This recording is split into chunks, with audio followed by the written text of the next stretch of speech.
me Sam Ermolenko, one of the top American racers who's been racing overseas for a number of years. And talk to us for a second about handicap racing. It's very popular in the United States. You don't see it in Europe, but how does that background help you prepare for the high-level racing you do overseas? Well, the starts are really important over in Europe, and when you don't make the start, the American riders shine because they ride such close racing on the handicap side, and it tends to help them win races. And you've got to get off to a great start in handicap because you're coming from behind the pack, so to speak. That's the reason they call it handicap racing. Now, you finished third twice in the running for the World Championship, and then you broke your leg.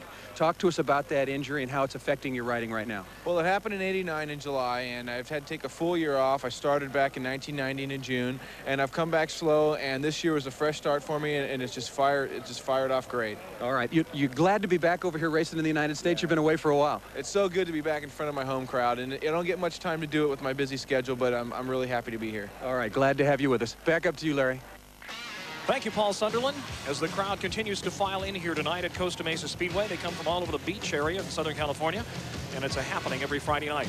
Let's look at the quads. Exciting quad action, Bruce, the different brands. Boy, they've brought us so much excitement as well. The brands are riding Honda, Suzuki's, and Yamahas. The engines are 500 to 250cc, two-stroke, liquid-cooled, and highly modified. 6-speed transmissions, special suspension setups, tires are staggered, and disc brakes. That's one class. Quad racing point standings after 6 rounds. Chris Johnson continues to lead with 66 points. He has dominated here at Costa Mesa. Flying Brian Fry second with 48. Keith McCoy third with 37. And then Pat Bell quite a ways back with 19 in 4th spot. And here they come, those crazy quads, and talk about gunfighter eyes, Bruce Penhall. Boy, I'll tell you, the eye of the tiger right there. That guy looks like he is ready to go. No question about it. Keith McCoy is on a Honda 250, 4 tracks. He's number 25. It's sponsored by MMF and C&J Racing. Keith McCoy, rider to watch. And there's our referee, Jim, the Animal Fishback, a former racer himself. At the start, they rocket off the line, and that's number 52 going out in front. That's Chris Johnson, and he gets passed by a Suzuki immediately. We got a couple Hondas battling for second. It looks like number 86, Brian Fry, got way underneath number 25, Keith McCoy. The racetrack looks perfect right now for these quads. There's a little bit of moisture on it. It looks like Brad Oxley, our track manager, has put a little more dirt on the surface. Brian Fry out in front. Here's the battle for second. That's number 52 running in second spot, Chris Johnson. And number 27, Andrew Black, running in third. They go all the way out against the wall, but there's your leader. Now, number 52, that's a shot of number 86 right there, Brian Fry. Number 52, Chris Johnson started behind him in the second row, and the white flag is out there. It looks like Brian Fry has no problems whatsoever. Jack Engstrom, our flag man tonight, puts the checker flag out, and a Suzuki goes into the winner's circle for the first race tonight among a slew of blood red Hondas.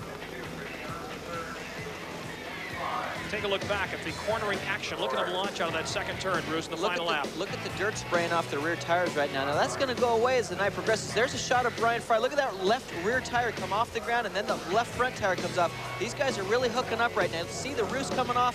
Brian Fry looks over his shoulder. The checkered flags comes out. What a nice heat win for Flying Brian Fry.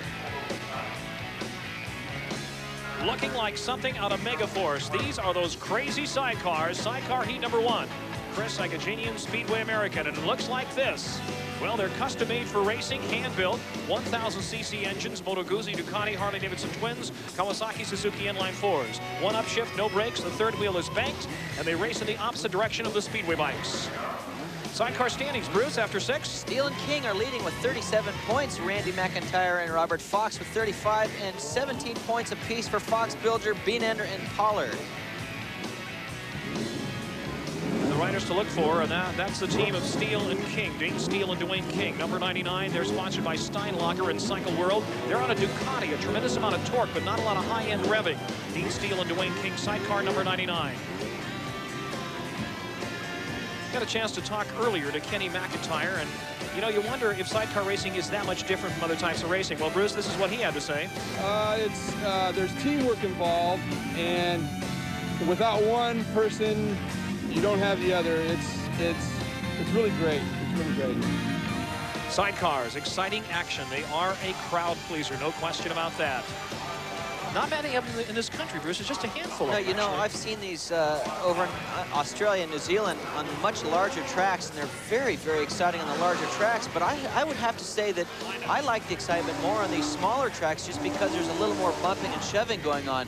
But the speeds they reach on the quarter to up to a half a mile are absolutely incredible when these guys, the passengers, are laying down on the ground. Here's the lineup for the first heat in the sidecars. Number 24, Kenny McIntyre, Ketchum. Number 33, Bilger and Petrovic. Number 8, Weaver and Yarrow. And number 99, Steele and King. Mission Cycle Salvage, sponsoring sidecar number 8. Parky Weaver and Brett Yarrow. Here we go. We're set to go. Oh, McIntyre misses the start. Look at, I believe that's Green Henry King. Check that. Dean Steele and Dwayne King. Whoa, right on the inside, Bruce, number 99. Right out in front, Dean Steele and Dwayne King. And there, oh, the battle here is you've got to change. That's 54 coming up on the inside. McIntyre and Fox right underneath the inside of Steele and King right there. They waited for the opportunity. Look at they run into each other. And another pass on the inside right there, Larry. I can't believe Weaver and Yarrow. I can't believe the passing, Bruce. Look at these guys. They're swapping it back and forth like a Hollywood party. See, there's a little more dirt on the racetrack. Look at the sidecar passenger absolutely laying right across the ground because there's so much traction right now, and these guys are really hooking up. Kenny McIntyre and Les Ketchum is his new partner, his new swinger. Out in front, there's the checkered flag. They've got it. Whoa! We got a sidecar in the infield. They go out of control, Bruce Penhall. Well, they certainly did. It looked like Alan Bilger and Petrovic right there. Looks like they overslid coming out of the corner. We might be able to have a look at that on the replay. Let's see if we caught that. That was a bizarre thing that happened. They just suddenly threw it sideways and into the infield. It looks like they just kind of overslid coming out of that last turn right there and just absolutely went into the infield and scattered the Jackrabbits. Take a look back at what happened. Here's the final lap action. Look at Steele and King on the outside. They left a little bit too much room right there. Look at that. They just got that front wheel right in there. They moved him out. Look at the direction they're turning that front wheel just to kind of move him off that line a little bit more. They snuck right underneath, and they passed Steele and King. Speedway motorcycles, officially Class A Speedway motorcycles, running on methanol. They are a handful, no question about that. Let's look at the types of machines. Bruce Penhall. There's 4 different types of motorcycles these days. The Jawa from Czechoslovakia, the Westlake from England, the Godin from England, and the GM from Italy. 500cc, 4-valve, single overhead cam, 70 to 75 horsepower, absolutely no brakes, single-speed trannies, total oil loss system. Speedway standings after 6 rounds. Brad Oxley, the big man from San Juan Capistrano, leads it with 26 points. We have a tie for second between Fetzing and Schwartz. Bobby Schwartz and Josh Larson, number in 4th spot. And there is a shot of Robert Fetzing, and he is known as the Gator in Speedway. On a Westlake out of England, sponsored by TMC, Rivera Engineering and Dianetics. Robert Fetzing, 31 years old. We had a chance to talk to Fetzing. He's called the Gator. He could start probably better than anybody else. And we asked him what it takes to make good starts. To make good starts, it takes extreme concentration. The type of concentration where you don't hear anything, you don't see anything, and you react when the tapes move, you move with them. Robert Fetzing, always a good interview and always a man that's willing to talk. Started racing a Yamaha 175 in the desert back in the mid-1970s. All right, we go to Speedway racing, ladies and gentlemen. Here's the lineup for the first heat. 257, John Ayton, 18-year-old high school senior from the Upper Desert. 146, Don Odom, Chris Manchester, Phil Collins, Rob Fetzing, and Alan the Iceman Christian. Oh, there's a great shot from our ground level right there. John Ayton leading right now. Look at Tootal on the outside. Donnie Odom going to the left in the red leathers, but Ayton trying to stay down low. 18 years old, he is a high school senior, Bruce Penhall, and they are touting him as a future superstar of Speedway, and he's looking good. And Chris Manchester slipped right underneath Donnie Odom right there. Donnie Odom left a little bit too much room. Whoa, Chris Manchester takes out Donnie Odom just a little bit, but Odom fights back hard. Look at that, and Fetzing puts Odom right out against the wall, and Fetzing goes to 3rd. There's John Ayton right there leading, and Chris Manchester goes to the outside. Fetzing slides right underneath on Chris Manchester. Fetzing is in 2nd in yellow. He is going after this man in white. That's John Ayton, and Fetzing is going after him. He's got him in his sights. There's a little bit more traction on the racetrack this year. John Ayton overslides. Fetzing is on him like a Krishna on an airport traveler. Look at this, right on his back tire. White flag out, last lap. Can Ayton withstand the pressure, Bruce? Yes, I think he can, but watch Fetzing. He's going to pressure him. Remember, the first 3 will transfer out of this into the semifinal. So Fetzing has already got a transfer. He's just going to go for the goal right now and doesn't quite get it. Aiden holds him off. And Fetzing almost runs him into the wall after he goes across the line. Oh, what a race. John Aiden, 18 years old, Bruce Penhall. This kid is going to be a star. He certainly is. And Robert Fetzing came all the way back from the 40-yard line to transfer as well as almost win that heat. So John Aiden wins it.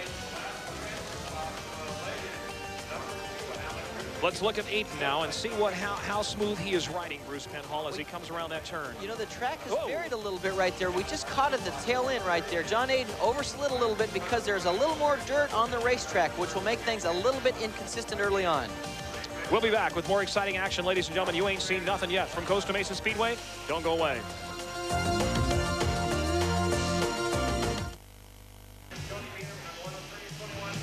Welcome back, ladies and gentlemen, to Costa Mesa, California, the beautiful Orange County Fairgrounds, just about 6 or 7 miles from the blue Pacific Ocean. I'm Larry Huffman, and with me is 2-time world champion Bruce Penhall. Let's take a look at a fast fact of Speedway, Bruce. During the 1980s, 3 riders captured the national championship more than once. Myself, I won it in 1980 and 81. Kelly Moran took the title in 83 and 84, and Boogaloo Bobby Schwartz won it in 86 and 89. But in your triumph back in 1980, you notched the only perfect score ever at a Speedway National. There is Steve Lucero. It's a little humbling for me to read that, actually. He's number 18. He's out of Southern California over the Riverside area. He's on a Westlake out of England, riding for Shoei Helmets, Racecrafters, and Terry Cable, and he calls himself the Bad Boy. Tony the Tiger Beanert is an interesting rider, a young rider. There he is, number 103, and we had a chance earlier to talk to him, and we wondered about other sports in comparison to riding Speedway. This is what he had to say. It's hard to say. Speedway's, you can't really compare Speedway between too many other sports because it's a lot different from any type of motorcycle racing there is. Intelligent rider and a good interview is Tony Beanert. Tony the Tiger is his nickname. See the stripes there on his leathers. Got a wide type of crowd here, a wide selection. We have young kids and teenagers and older folks, and it's kind of a Friday night happening and has been since 1969. Here's the lineup for handicap heat number 2. Billy Gray, Father Knows Best. You remember him. Tony Beanert, Brent Werner, Josh Marsh, and Steve Lucero. And Sutton Sam Ermolenko, one of the best in the world. But Bruce, you don't think he's going to do that well on this small track? No, I think Sam will adapt to the small track better than anybody. There's Billy Gray right there, and Tony Beanert in 2nd place. Overslid just a little bit, but keep your eye on Sutton Sam. He's already in 4th place. Oh, and Billy Gray goes down, 53 years old, and it looks like Ermolenko lays it down also to miss him. It looked like Beanert laid it down there. Ermolenko's going around, and the red flag is out. We're going to have a complete restart, it looks like, Larry. Sudden Sam Ermolenko. This guy is tough. Bad accident a couple of years ago. Almost lost his leg on the long track in Germany, and they said he wouldn't. Here, let's take a look back at the accident. Now there's Steve Lucero right there. Steve didn't have anything to do with the accident. Billy Gray is leading it. Look at Billy Gray. Just fell down. Slides right there. That leg comes back. He overslid. And there, another rider laid his motorcycle down. Tony Beanert to avoid running into either the crash wall or Billy Gray himself. And there is Sutton Sam Ermolenko here on Chris Agajanian Speedway America. Now again, I think Sam Ermolenko will adapt to the small track a lot quicker than, say, Rick Miller. This guy is the 1988 California State Champion. He rides here very well as the long tracks over in Europe. Sudden Sam Ermolenko, one of the most popular riders, I must say, since probably you, Bruce, just a few years ago when you were racing here. Okay, 2nd, handicap heat number 2. Here's the restart. Let's see what happens. Ermolenko, can he acclimate himself to the small track? That's the question. Steve Lucero's all the way up there on that front marker from that accident. Lucero gets out in front, starting way, and a rider down already. Larson. Larson goes down to the back of the pack, but Lucero's out in front, and here comes Ermolenko. Ermolenko's right behind Lucero. There's Lucero right there leading the heat right there. See, look at Ermolenko. Sam is using that long track experience now. He's oversliding. He's a little bit inconsistent. And not very well. He's using his experience. He keeps going too wide. Exactly. Now, that's because he's been riding these long tracks. Now, on the long tracks, you don't throw the motorcycle in as you do on these small tracks. You let it ride, and obviously that's affecting him. Is it slippery for him? Is that the problem? No, it's a little bit inconsistent. Yes, it's slippery on the inside, and then as you move out, it's very, very grippy. There's a shot of the leader, Steve Lucero. Now, remember, the first 3 will transfer into the semifinal. Okay, Lucero in front, Brent Werner in 2nd, and Ermolenko in 3rd. That's the transfer. There's 103 Beanert running in 4th. He is out of the transfer spot at this point. Checkered flag falls, and Lucero coasts across the line. Brent Werner takes second. Ermolenko gets a ticket to ride in the semi now and moves up to the next step toward the main event tonight. So he's got 18 points after 6 rounds. See, now you have to remember that there's absolutely no practice whatsoever. Sam Ermolenko just got off the airplane 2 days ago, and he's got to get right on these small tracks. Here's the start of the replay right here. You can see that's Josh Larson right there going down. Josh Larson almost hit the rear end of, I believe that's Brent Werner. And Steve Lucero's out leading it, and Sam Ermolenko's at the far right side of your screen. Paul Sunderland is in the pits. Paul? Thanks, Larry. With Steve Lucero, winner of heat number 2. Very controlled race, but does it mean a little bit more racing tonight against Ermolenko and Miller since they've come back from overseas? Not really. You know, they've been racing on the big tracks, and now they have to adapt to the smaller tracks. They'll probably pick up by the end of the night. So if we transfer to the semis as we did, Rick Miller hasn't rode yet, but if he transfers, he'll probably be doing good by the main event. All right, you mentioned the smaller track. Does the start become all the more important? No, not really. Not in handicap. You got to take your time in the first few laps. If you do get lucky, you got to get that shot and get in front. But other than that, you play it cool for first 2 laps, and you go for it the last few. All right, going for it and getting ready for the semifinals. Back up to you. Handicap heat number 3 coming up, ladies and gentlemen. There is the national champion, Mike Faria, with his brand new lime green leather, sponsored by Bates and Shoei helmets. The winningest rider. Loves soap operas. Daytime soap television. operas blows me away. He's sponsored by Grandpa Russell, the good folks from Russell Racing who build his engines. Shoei helmets. He's on a Godden out of England, and he is national champion, California state champion, and Ascot champion. He is good. He is the hottest rider right now in America, although Bobby Schwartz would argue that point. Well, you know, Michael Free has never won the national championship up until this last year, and something that has eluded him for so long. There is Sean McConnell, number 6, a rider you've raced against a number of times, Bruce Penhall. Yeah, he's quite an exciting rider. I think some of his excitement, though, holds him back from being a real top-line rider. We asked him earlier what was his earliest recollection of Speedway. What was he first thinking about when he thought about Speedway? My earliest recollection of Speedway was I was probably 12 years old, and I used to come here every Friday night and get tear-offs from my favorite riders. Good rider and a nice guy, but Bruce, his antics have kind of seemed to have held him back. Well, sometimes you'll see him like he'll throw his legs all over the motorcycle, which is really unnecessary. I think he really should concentrate on racing motorcycles, and I'm sure he'd be a top-line rider. Here's handicap heat number 3. Gary Ackroyd, Jesse Finch, Charlie Venegas, Scott Brandt, Sean McConnell, and Mike the Bike Faria. Watch Venegas. He's hot or cold. Here he goes on the outside. Look at the lime green leathers. That's Venegas driving hard. Now, Venegas doesn't ride that inside line too well, but he's around 2 riders right now. Sean McConnell almost got a piece of Ackroyd right there. Yes, he did. He almost went on his head. Also, Finch in front, former national junior champion in white. Look at the battle back in 3rd spot. And there's Finch, and there's Venegas right behind him, Bruce. Okay, Venegas. Now, let's see if he can ride that motorcycle right on the inside line. He's had a problem trying to do that in the past. He rides the outside very well, but he cannot seem to get around the inside. Jesse Finch, former national junior Speedway champion, and right now he's got a lot of experience on this track. Right now, Venegas is putting the pressure on him. That is Venegas on the right, Jesse Finch in the white on the left. Still a teenager is Finch. Now, Charlie right there is riding a consistent line. Now, remember the first 3. Look at Michael Free on the right side of your screen trying to get around Sean McConnell. Sean McConnell has to block. Remember, only 3 will transfer into the semifinal. And Sean McConnell is the last one in the transfer spot. Venegas is a national ice racing champion. He goes wide. Here goes there goes Michael Free on the outside. Michael Free is getting around Sean McConnell for a transfer spot right across the finish line. Oh, mama, what a battle there. I want to see that on our replay. Last minute, a beautiful move by Faria. That was smoother than a mayonnaise sandwich. I'm telling you. Let's see if we can pick this up for Michael Free. See, Michael Free is on the far left-hand side of your screen, riding the outside. Sean McConnell is trying to block his position on the inside. Okay, here's the final lap. Here's remember now, 3 must transfer. Now there's Faria on the right in the number 1. Now, Bruce, talk about what happens here, what he's doing. Free is on the outside. He's in the dirt. Sean McConnell cannot go anywhere because Michael Free is on the outside of him. Charlie Venegas is on the inside. Look at Michael Free squirts around Sean McConnell. He's in the dirt, and he almost gets by Charlie Venegas right there. The first 3 will transfer into the semifinal. Ladies and gentlemen, we'll be back in just a moment with more exciting action from Costa Mesa, California.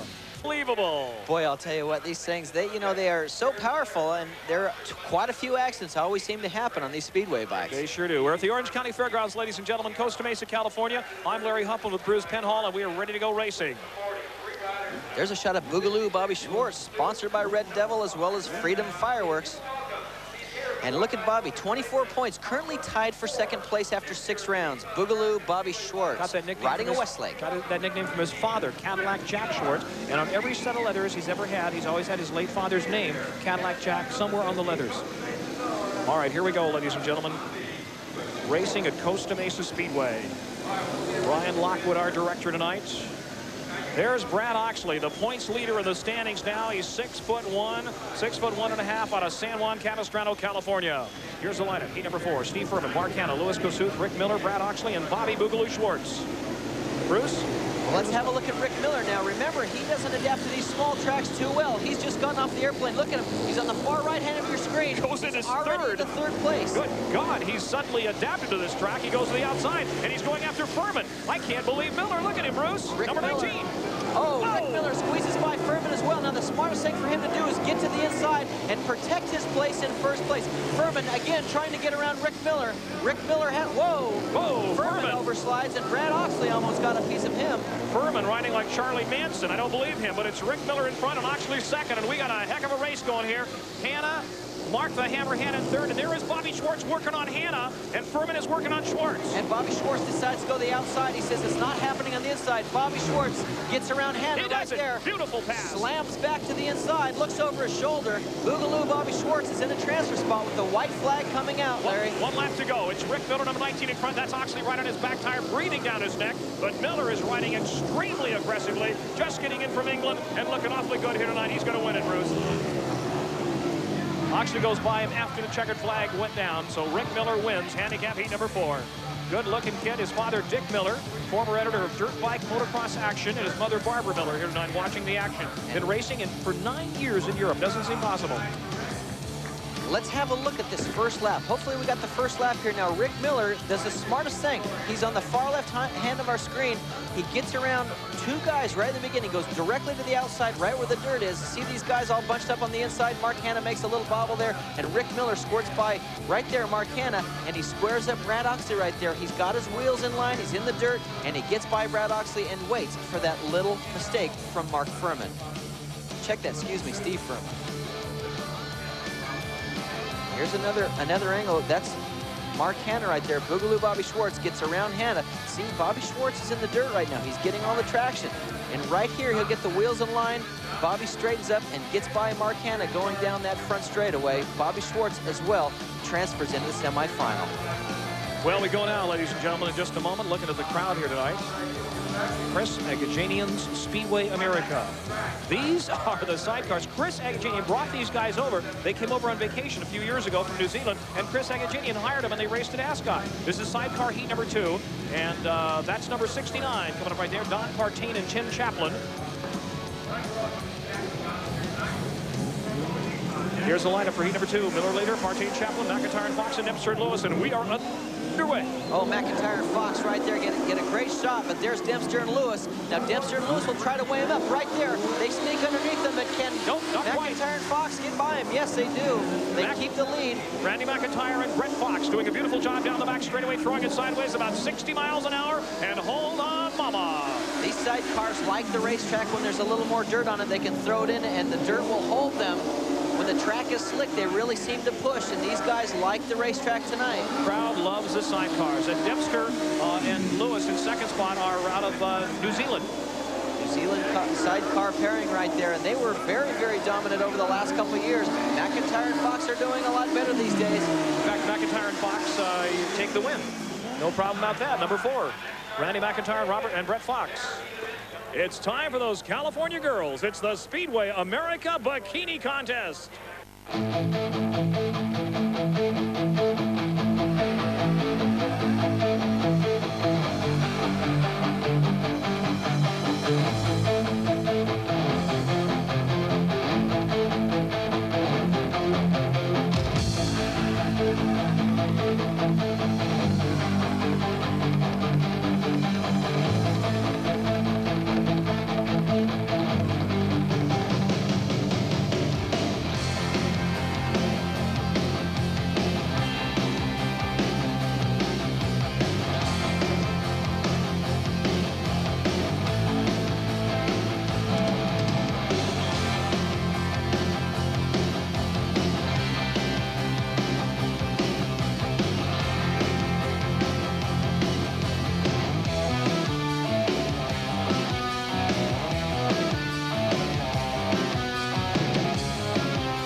back with a word from tonight's finalist. Welcome back to Chris Agajanian Speedway America, and it's my pleasure to introduce Jeannie Sweet. Congratulations on becoming a bikini contest finalist. Tell us where you're from and what you do. Well, thank you very much. I'm from Fountain Valley, and I'm a corporate sales manager for a local hotel, but I'll let that remain anonymous. Why is that? You should just tell everybody out there right now exactly where you work in. But you look a little bit cold out here today. I'm a little bit cold, just a little bit. All right, congratulations to you. A lovely lady and a great winner. Back to you, Larry. And now exciting semi-action, handicap semi-action here on semi number 1, Prime Network coverage of Chris Agajanian Speedway America. That is Brent Werner right there. Let's get a little closer look at him. Number 21. He's on a Westlake, sponsored by Sorello Racing and Quaker State Oil. Number 21, Brent Werner, looks about 14 years old, doesn't he? He's a youngster, Bruce. Werner comes out to do battle. Young gladiators on steeds of steel. Here we go. John Aiden, the 18-year-old high school whiz. We saw him earlier. Robert Fetzing, Alan Christian, Steve Lucero. What a lineup, my goodness. Brent Werner and Sutton Sam Ermolenko. Boy, this looks like a main event. Now remember, the first 4 will transfer into the main event. Now, remember, the points only happen in the main event. So these guys on the back marker really have to do some riding to get through those experienced front marker riders, because these guys are riding well up front. They really are, and you got a hell of a lineup here. Look at, there's Sam Ermolenko. Smallest track in Speedway. In England, they run, what, up to over a quarter mile, don't they? Yeah, sometimes up to 1,000 meter, which is just under a mile. No kidding. Yeah, now there's a shot of Sam Ermolenko. Okay, he's had 1 heat underneath his belt, so he's ready, but he's got Fetzing and Lucero in front of him. Look at the guys he's got to go through. He's got to pass them to transfer. It's going to be a good race. Watch this. There's Aiden right in the middle. Watch him. Gate goes up. They launch. They drop the clutch into the first turn. Aiden leading him.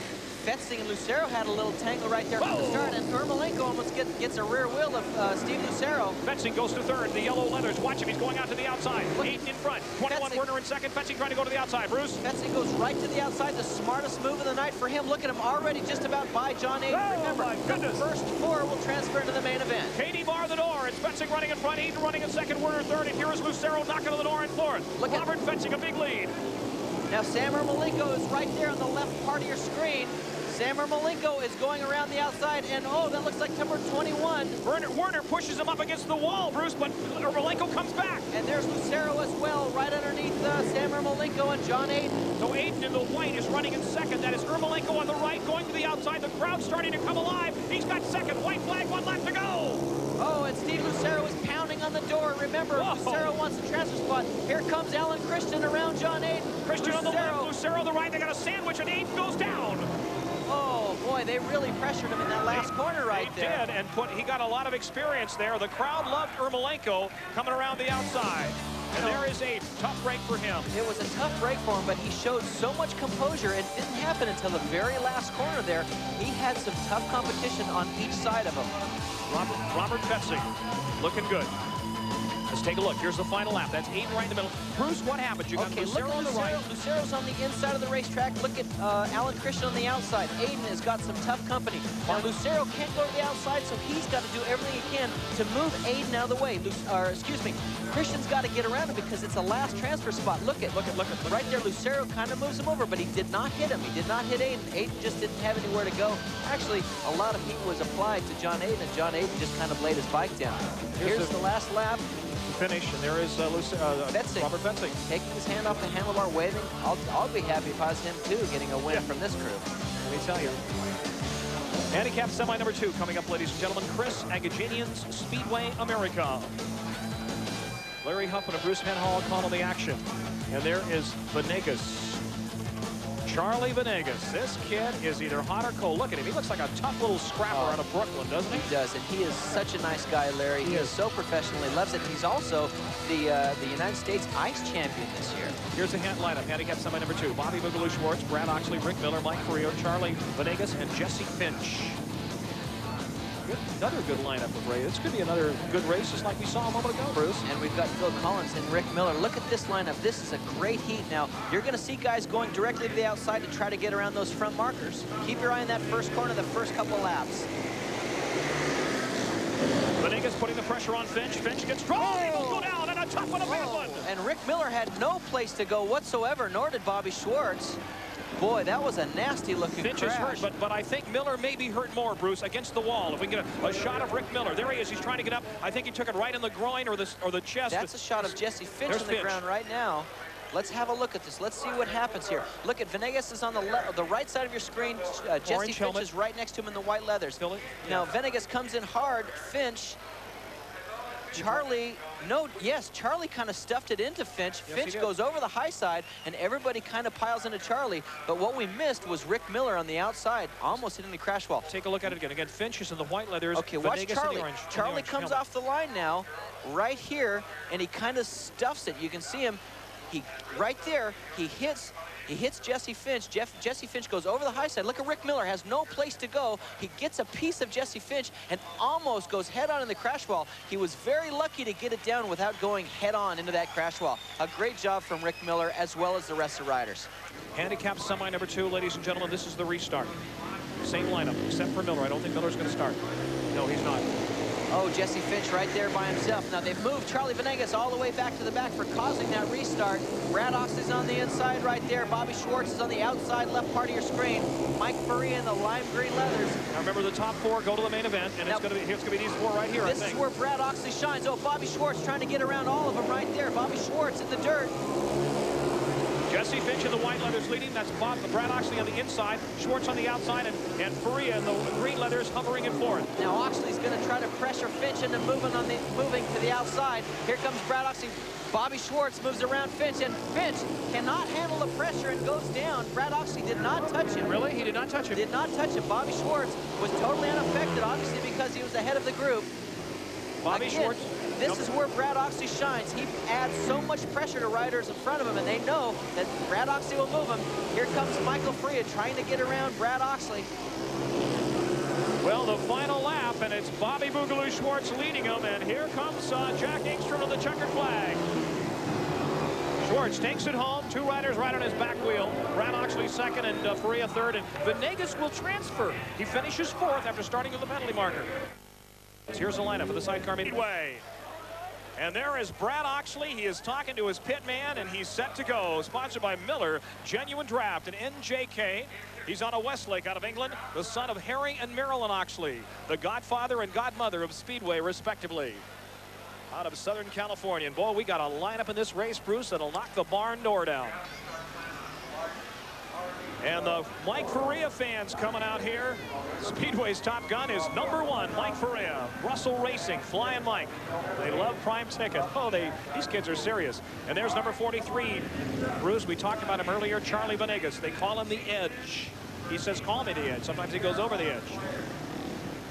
Looks like a little pit bull, as you said earlier. Yes, I mean, he's a fighter, though. He is a fighter. He looks like a street fighter out of Brooklyn. Here we go. Handicap main event looks like this. Venegas, Mike Faria, Brad Oxley, Bobby Boogaloo Schwartz, Steve Bad Boy Lucero, Alan the Iceman Christian, Robert Fetzing, and Sutton Sam Ermolenko. 4 riders off the 50-yard line, Larry.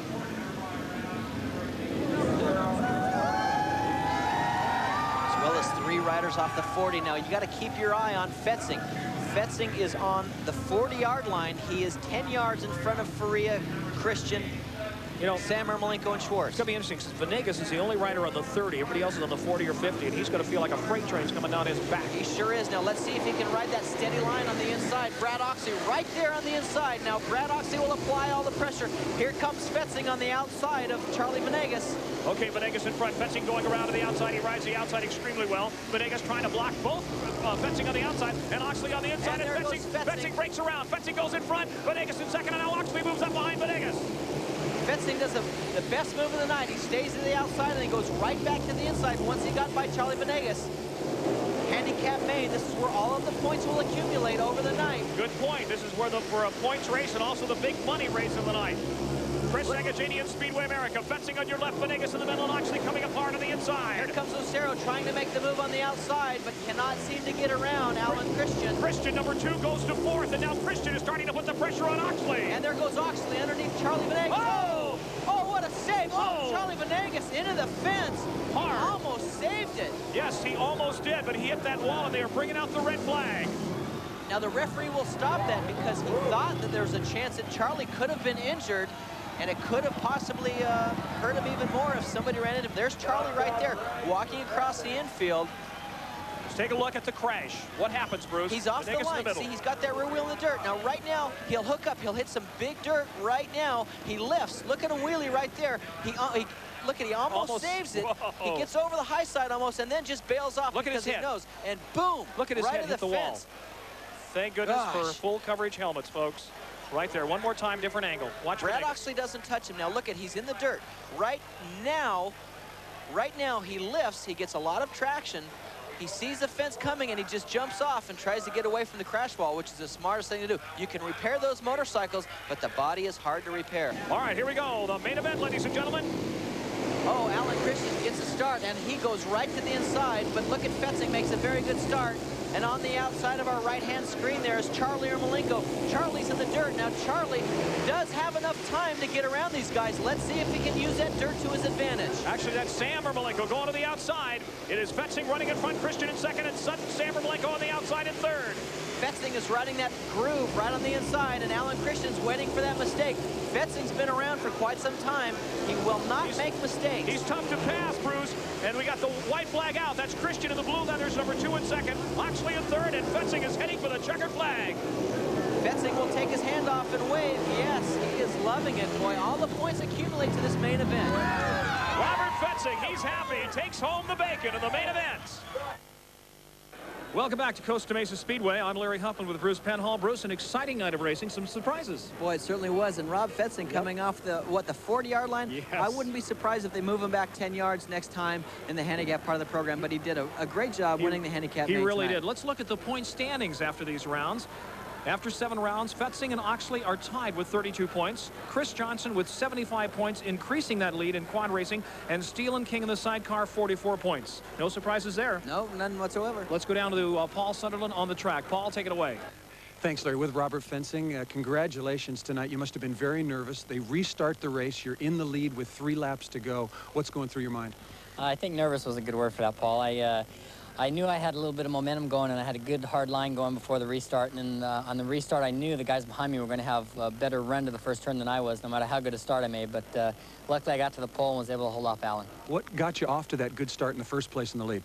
Well, I just gave the bike every ounce of power it had and got just a good drive to the turn, and I knew I didn't have much of a run. I thought about starting right next to the wall on the outside, but I didn't. I'm glad I didn't. All right, congratulations. We'll see you in the winner's circle again. Back up to you, Larry.